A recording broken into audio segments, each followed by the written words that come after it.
ಇದೊಂದು ಅಪೂರ್ವವಾದಂತಹ ಕಾರ್ಯಕ್ರಮ, ಇದೊಂದು ವಿಶೇಷವಾದಂತಹ ಕಾರ್ಯಕ್ರಮ. ಏನು ಕೇಂದ್ರ ಸರ್ಕಾರ ಸೋನಿಯಾ ಗಾಂಧಿ ಅವರ ನೇತೃತ್ವದಲ್ಲಿ, ಸೋನಿಯಾ ಗಾಂಧಿ ಅವರ ಮಾರ್ಗದರ್ಶನದಲ್ಲಿ ಮನಮೋಹನ್ ಸಿಂಗ್ ಅವರ ಪ್ರಧಾನಮಂತ್ರಿ ಆಗಿದ್ದಂತಹ ಸಂದರ್ಭದಲ್ಲಿ ಗ್ರಾಮೀಣ ಪ್ರದೇಶದಲ್ಲಿ ಕೂಲಿಯನ್ನು ಆರಿಸಿ ಕೂಲಿ ಕಾರ್ಮಿಕರು ವಲಸೆ ಹೋಗ್ತಿದ್ರು.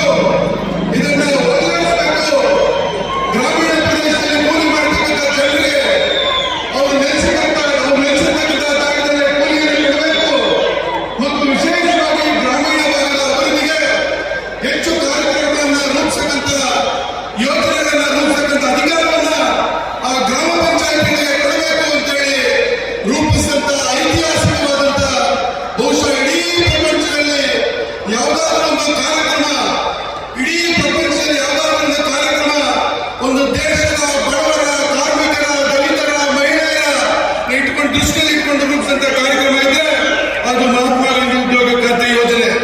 ಅಂತ ಯೋಜನೆಯನ್ನ ಇವತ್ತು ಸಂಪೂರ್ಣವಾಗಿ ಅದರ ಸ್ವರೂಪವನ್ನು ಬದಲಾಯಿಸಿ ಇವತ್ತು ಆ ಕಾರ್ಯಕ್ರಮವನ್ನ ಕೊಲ್ಲಿಕ್ಕೆ ಹೊರಟಿರ್ತಕ್ಕಂಥ ಕೇಂದ್ರದ ಮೋದಿ ಸರ್ಕಾರದ ವಿರುದ್ಧ ಇವತ್ತು ಚಿಕ್ಕಬಳ್ಳಾಪುರದಿಂದ ಪ್ರಾರಂಭವಾದಂತಹ ಈ ಆಂದೋಲನ ಇಡೀ ರಾಜ್ಯದಲ್ಲಿ ಮಾನ್ಯ ಗೌರವಾನ್ವಿತ ಮುಖ್ಯಮಂತ್ರಿಗಳಾದಂತಹ ಸಿದ್ದರಾಮಯ್ಯ ಅವರ ನೇತೃತ್ವದಲ್ಲಿ, ಮಾನ್ಯ ಕೆಪಿಸಿಸಿ ಅಧ್ಯಕ್ಷರಾದಂತ ಡಿ.ಕೆ. ಶಿವಕುಮಾರ್ ಸಾಹೇಬರ ನೇತೃತ್ವದಲ್ಲಿ, ಎಐಸಿಸಿಯ ಪ್ರಧಾನ ಕಾರ್ಯದರ್ಶಿಗಳಾದಂತ ಸೂರ್ಯಕಾಂತ್ ಅವರ ಮಾರ್ಗದರ್ಶನದಲ್ಲಿ ಇವತ್ತು ಒಂದು ದೊಡ್ಡ ಕಾರ್ಯಕ್ರಮವನ್ನು ರೂಪಿಸಿ ಈ ಕಾರ್ಯಕ್ರಮವನ್ನು